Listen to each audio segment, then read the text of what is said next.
Oh, hello. Hello, that was a lovely intro, isn't it? That's very nice. It's also, how rad has it been up here as well? It's lovely. Proper night. I live over there. It's great. It's really cool. Thanks for having me, and thanks for being part of this and the wonderful speakers and stuff. It's lovely. So I've only got 15 minutes, and I really like rabbiting on, so I'm really going to try and rocket through this because I'm going to get sidetracked and excited and all this stuff, and it's something I really am so thankful to have been involved in. But I'll give you a little bit of reason to hopefully listen to me. I'm not a complete lunatic. I have got a day job and all this stuff, so it'll all make sense. But by day, I'm a senior designer for the Wonderful Animations, which is there. Which is lovely, and it's just this incredible place. It is, as you would imagine it is, and it's wonderful, and it's fun, and it's full of amazing people and fantastic creations and a lovely atmosphere, and it is the dream job. So that's what I do by day, and I love it. Specifically, I'm a digital designer there, so I do a lot of interactive design is kind of what I do.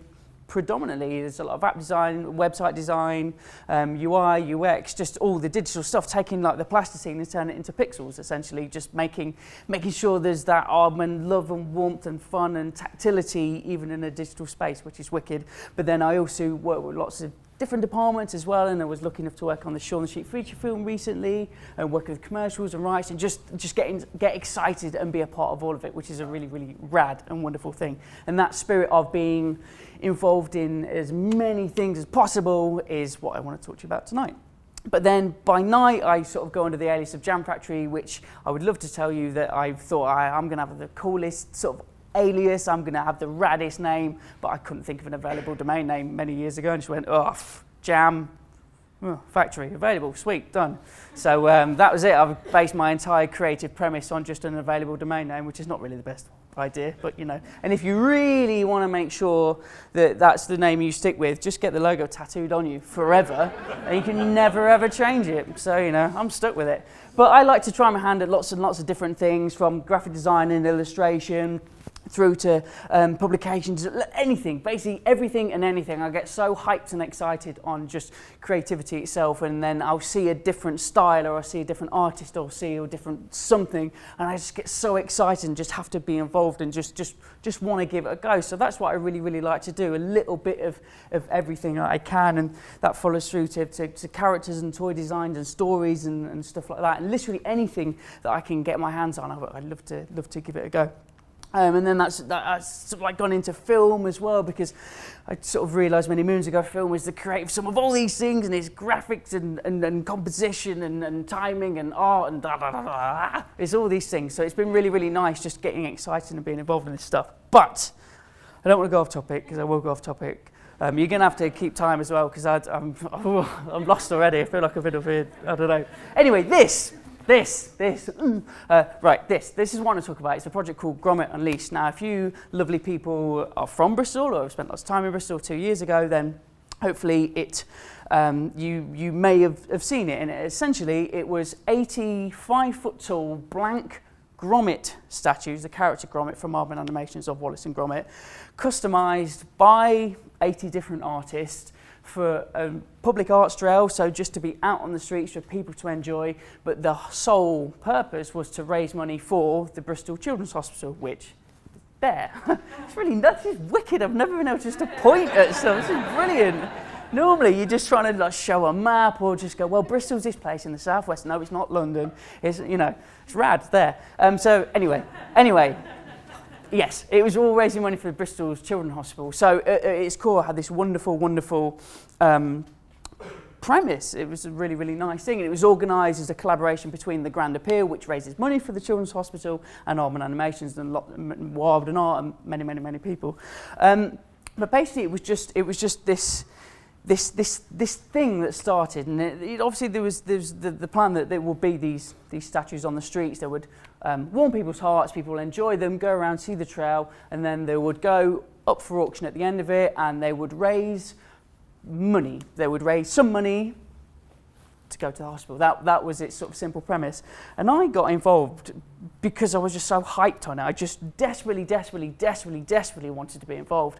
And no one at Aardman got any special treatment. You know, you had to submit your ideas and your designs like everyone else. So I went to town, man. So right, okay, so what I'm going to do, I'm going to have an interactive PDF and I'm going to show my mood boards, and I'm also going to totally went for it, just totally went for it, because I needed to convince these people, you know. Previously they saw I working pixels, you know, so why would they give me a 5 foot tall fiberglass dog, and then I go, oh, well, it's not an iPad. You know, I really wanted to convince these people that that I would do it justice, and so I kind of really tried to work to my strengths. So what I did is I proposed to use graphic design, to use illustration. I knew the paintbrush wasn't my main strength. I could paint a bit, but not, you know, this thing, again, at the start, the core of it, you knew you wanted to do the best job ever. You wanted to do the best thing you had ever done. So I really wanted to work to my strengths and decided that I had access to stuff that people didn't, and people seemed to really like Aardman and its creation and the story behind that, and the little facts and the little nuggets of how this handmade stuff is made. So I figured, well, why don't I cover the whole thing in illustrated statistics and information about Aardman, about Wallace and Gromit, about the creators, about the whole spirit of Aardman, and make it pink and gold at the same time. Because if you're going to make a 5 foot dog, you want that thing to stand out, you know, from miles around. And I just love pink and gold because it's just the best colour combo in the world. And so that's what I did. I really went to town and did this PDF of showing what I would propose to do, and luckily I was accepted, and then just was amazing. I got to go to Pete, Nick and Dave, the three directors of Aardman, and asked them really just tell me interesting stuff. So the fact that the rocket, the rivets on the rocket in a Grand Day Out, you know, the big orange rocket that flies to the moon, that they are lentils. Nick got lentils, stuck them on the side, painted orange. Bosh. You know, and it was just I found this stuff so fascinating and it just unravelled this mysterious world. Like the fact that one of the Queen's corgis fell asleep on Nick Park's foot. Totally true. There's no lies on this whatsoever. And so that was an exciting prospect for me. And I work at this place, so I really hope that that this kind of, basically, I wanted it to be a two-pronged approach. I wanted someone to walk up to close to it and think, oh, that's an interesting colour combo, but then also get closer and read and spend time and pore over the details, you know, and just to, how much stuff can we throw on this to really engage with people. But then it was really nice to do, hidden stuff as well. So there was a few hidden facts that were pink graphics on the pink body. Like Gromit was originally planned as a cat. You know, these little sort of tidbits, again, are all true, but people maybe don't know. And what happened, and I'm so glad this talk is called This Happened, because it's really nice for me, and this is the thing, let me stress this is just my story of Gromit, at least. There's hundreds of other people that have been involved in this, and I'm just a humble artist that was involved from that side that then went on to work on other bits that I'll show you. But you know, this is all down to the hard work of the grand appeal, of the organisers, of Nick Park creating a character that people love so much that they really take it into their hearts. How amazing is that when you think about it? He created something, a character, from his brain, from his mind tank, that he just genuinely loved, and around the world people love it too. What? That's amazing. I find that so inspiring and so amazing that is, you know, that's the power of Gromit and Wallace and the worlds that they've created. So to be a part of that was just really, really humbling from my point. So that's the point, you know, this is just my story. And what happened was people just really took to Gromit. At least it was bonkers. There was thousands and thousands of people who came out and just religiously collected these things. And you know, some of them people spend a long time reading, looking, different things, but some people literally in a car, go up to it, take a picture, go, next one. It was so amazing seeing some parents as well, just sort of the kids would get out and bumble, and the parents no time for bumbling, sling them back in the car. We've got 79 others. But I love that as well. I love that. That is totally mad, but brilliant. That is brilliant that inspires that energy and that enthusiasm to do it. It meant there was all sorts of people that were doing this from all walks of life. just interacting with art. That's it. You know, there's nothing complex about it. It's just wonderful. People on the streets of the city and beyond that came here wanted to look at a nice thing, you know, and then it had so many stories behind it. But you know, the artist, the creator behind Wallace, behind Gromit, behind Aardman, you know, behind the charity. Of course, it's like there was so many layers to it. But at its core, it was this art for a wonderful cause. And so basically, what happened was I was in love so much of this project. I just wanted to be involved in any way I could, just because it is wonderful. It was wonderful. It had such a lovely spirit, and I loved getting involved. And so I just thought, oh, do you know what would be funny, actually? If I made a poster, like a lost dog poster, because that's funny, because, you know, you can't possibly be lost because it's 5 foot tall. You know, and I just did it, went home and did it, and sort of just happened to email it to the people in charge of projects, saying, oh, I just made this, you know, I just made this thing. It's a lost dog poster. Just silly. It makes me laugh. That's enough. You know, as silly as it is. And then they were like, oh, great. Oh, okay, fantastic. So then this happened, which was like, oh, so it appeared in all the swing boards in Bristol with little dogs checking it out, and then it actually appeared in the lost dog section of the Bristol Post. And suddenly it's like, what? Never in a million years could you say, do you know what? Do you know what is the holy grail of design? Is getting something in the lost dog section that you can design. But it's not upsetting because you haven't lost your dog. It was just, and so with every step of this that I'll show you, it just was like, I don't know where this is going to go, but I just want to do it. I just wanted to make that poster because it made me laugh. And then it turns up like this. And so it was just this constant pushing forwards, and because I was so stoked to be involved, I made a film about the process of making mine, because I was just so enamoured with the whole thing. I wanted to for my own posterity, really, I wanted to have this film at the end of it. And so, but I also sort of told the guys at the Grand Appeal and the Unleashed team that, oh, I've made a film about it as well, you know, just hopefully an extra bit of content for you. But then, because they were like, oh, well, you make films as well, this is great, you know, could you give us a hand with a film we really, really need some help with? And it was just like, they needed it by the next day, they needed it by the next morning, and I kind of had quite a few bits on. But it was like yes, of course, you know, you say yes every time, especially when the cause is like this, like, yes, what can I do to help? Yes. But I didn't know what it was. They just sent some rushes over, they just sent some raw footage, like, can you edit it together to make a thing? And that thing turned out to be a film about flipping Pixar. And I didn't know, and I started watching this stuff, and it was rushes from California, from the Pixar team, saying, we've made Buzz Lightyear, Gromit, can you make it into a film? So I'm sitting in my little den at night just going, this is incredible. I'm making a little film on behalf of Pixar for Aardman, for Gromit Unleashed, you know, and it was just wonderful. And so I'm so glad I said yes. I'm so glad that it was like the other stuff that I can do that another night. It's fine. You know, this is pressing and this is important and this means something to other people. This helps them. So I got to make a film, and just the best bit was in the rushes. I found out, I don't know I think it does make it into the cut of this film, that they wrote Andy on the underside of Buzz's foot, like Buzz in Toy Story. But no one will ever see that because he's on a plinth. But they knew that would happen, but they did it anyway. And it was like, this is so worth it just for that fact, you know? And it was just like, oh, this is mad. So it just, this whole thing continued to go on. It's like, I could ring my mum up and go, Mum, put BBC on. Need pink dogs on the telly, you know? Because it just connected with so many people, and so the BBC covered it, and basically what happened is that it went to the trail was so well, fantastically received. It went to auction, which was a big goal. But that started getting some really, really great coverage, and then that itself was this whole emotional, amazing journey, and it just we got lovely Tim. How brilliant is this, that in a car park in West Bristol, old Tim went and sold all these grommets. You know, it was just this fantastic night. This night, how am I doing for time, by the way? 2 minutes. Can I have a little bit longer? Thanks.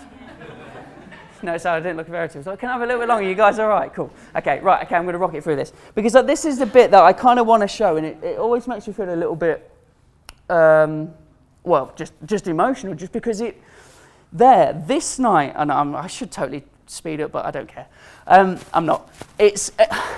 It was just some emotion. It was everyone is here for this purpose, to see what happens, to see how much money we can raise for charity. And no one knew what anything was going to go for. There was obviously, you know, the organisers obviously had a figure, but no one wants to say this thing. This is all, you know, uncharted territory and what was going to happen.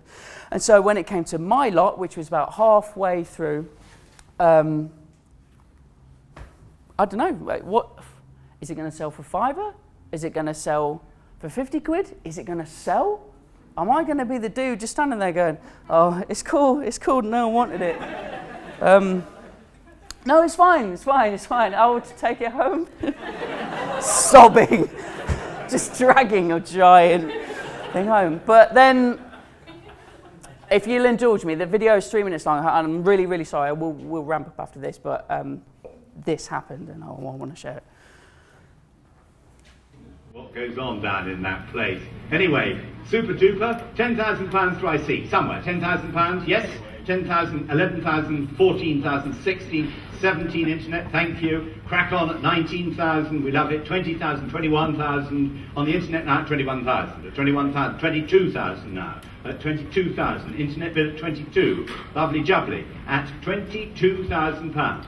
Yes? Any more? At 22,000 then. At 22,000, it's on the 23,000 internet. Any more in Bristol at 23,000? Gavin will be pleased. At 23,000, 23,000, it's 23,000, and I'm 24,000 now. Well done, internet at 24,000. Just buck up. At 24,000. Any more for the first time on the internet? Then at 25,000, come again at 25,000. First time on the internet. 25,000, second time on the internet at £25,000, and for the third and last time on the internet, somebody's hovering, at the third and last time on the internet at 25,000, at 25,000, I'll give you just an opportunity, you lovely, generous internet. Keep padding, Tim, keep padding. With all that, 26,000, he has come again, waiting a second or two, makes another £1,000 to add to the grand total. For the unleashed £27,000, just a bit of a pause, and 27,000 is a bit more hovering. You know you don't want to miss it on the internet for a bid, and you seem to be hovering. It's really more. stringing it out as well. I love it. I was crying at the back at this point. £27,000. But it's £27,000, and what do you buy with £27,000? I don't know. £27,000, and he's still hovering, and he might bid 28,000. Do I wait, or do I cut him off? I don't cut him off. I can't cut him off, can I? I can't cut him off. He wants to bid, I think. He's a long way away. He wants to bid. Are you going on to 28,000 or not? If you're not, I'm going to sell it. Okay, if you're seeing that you've gone 28,000, you see? Another £1,000 come. So back to that original internet, but you've got to bid 30,000, come on internet, but just buck up. There's a lot of people sitting in this room and they want to go home and have a cup of tea, or bid for another one. You have 29,000, stop this hovering business, just bid 30,000 or not. Yes, you're going to bid 30,000 on the internet for the first time, then at 29,000, for the second time at £29,000. The bid up or not on the internet, or I'm selling it at 29,000, and it's sold. Sorry. I've only ever shown that clip. I'm really sorry I'm going over, but I'm basically a bit of an emotional mess, to be honest. It was just incredible. It was absolutely incredible. And in one night, in 4 hours, they raised £2.35 million for the Children's Hospital with 80 artist-covered statues. Literally, everyone was walking around that night just going, is this real? But I'm going to rock it through. And what happened, basically, from then on, it went on and on and on. I got to collaborate with my hero, Nick Park, because I just became more and more better friends with Nick, and then we got to do an artist collaboration where I designed the techno trousers for Wallace and Gromit, and he did a special drawing over the top, and we sold that for art, and then we painted a customised little mini Grobbit figurine, just raised more money for charity, which was fantastic. And then from then, it then happened to turn into, a year later, we did a legacy version where I used the same sort of style, applying illustrated statistics and graphics that happened from the Gromit Release project to turn into a gold and pink version that would just simply go on display in the Grand Appeals offices. And we made a twin that would appear in the Aardman offices as well, so we can remember what this was all about, what happened, and it was covered in lots of graphics, and then we had a lovely unveiling, and it was fantastic, and then we had a custom-made cupcakes, which was amazing with all the graphics on, and just was fantastic working with Nick, and then we had a neuroscientist come from the Children's Hospital, told these amazing stories. Everyone was weeping. It was beautiful. It was emotional. It meant something. He was explaining exactly what that money had bought. It was fantastic. And then it turned into a version in Hong Kong, and that was fantastic. I was involved in that, and so I thought I want to make a mech-inspired Eastern-style big robot thing, and that was fantastic. So I did the design, and then we had a little one, and then this happened.